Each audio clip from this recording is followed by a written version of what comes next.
அஸ்ஸலாமு அலைக்கும் வரஹ்மத்துல்லாஹி வபரகாத்துஹு. அல்ஹம்துலில்லாஹ். இன்றைக்கி நம்ம சுலாசி மஸீது ஃபிஹில ஒரு எழுத்து இரண்டு எழுத்துக்கள் அதிகப்படியாக இருக்கின்ற வினைச்சொற்களை நாம் பார்த்து கொண்டிருக்கிறோம். இதுக்கு முன்னாடி நம்ம என்ன பார்த்தோம்னா தஅல்லம தஅல்லமு, அப்புறம் ததாரக ததாரகு, யஹ்தமல யஹ்தமிலு. ஒவ்வொரு வினைச்சொல்லிலும் அதாவது ஒவ்வொரு வசன்லேயும் இரண்டு எழுத்துக்கள் அதிகப்படியாக இருக்கும். தஅல்லம இரண்டு எழுத்து அதிகப்படியாக இருக்கும், ததாரக்கல ரெண்டு எழுத்து அதிகப்படியாக இருக்கும், யஹ்தமல அப்படிங்கிற அந்த வசன்லேயும் இரண்டு எழுத்து அதிகப்படியாக இருக்கும். ஃபா கலிமா, ஐன் கலிமா, லாம் கலிமாவை தவிர்த்து எது எக்ஸ்ட்ரா இருக்கோ அது இரண்டு எழுத்து அதிகப்படியாக இருக்கிறது அப்படின்னு சொல்லிட்டு நம்ம பார்த்தோம்.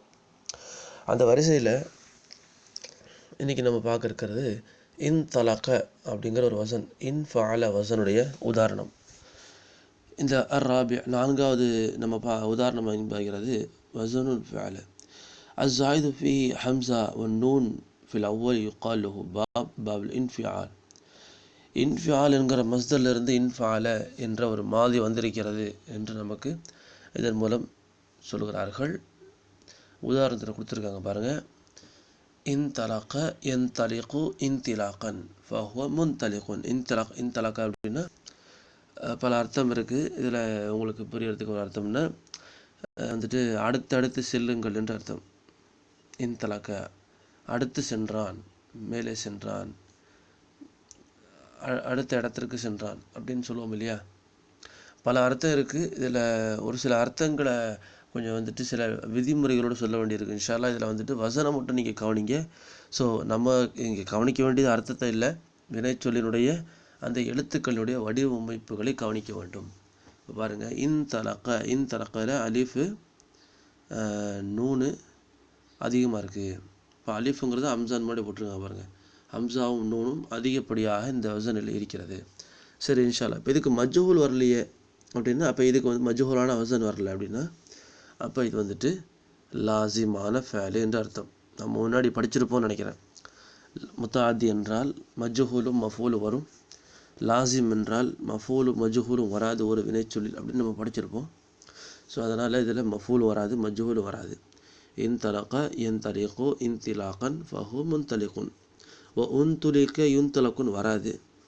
அதனால் அம்ரு இன் தலிக் லியன் தலிக், நஹி லா தன் தலிக் லா என் தலிக். அவ்வளோதான். அதுக்கடுத்து இன்னொரு வசன் வசன் இஃப் அல்ல.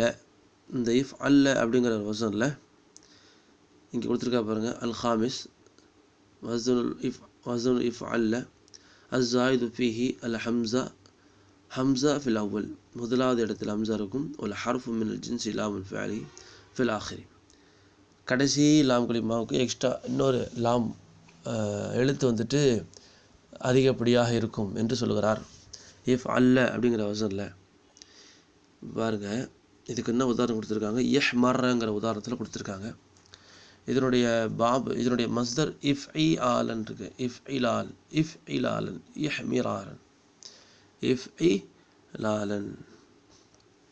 சரி, நம்ம சர்ஃபுக்கு போவோம். இஹ்மர்னா நல்லா செவந்தது என்ற அர்த்தம்.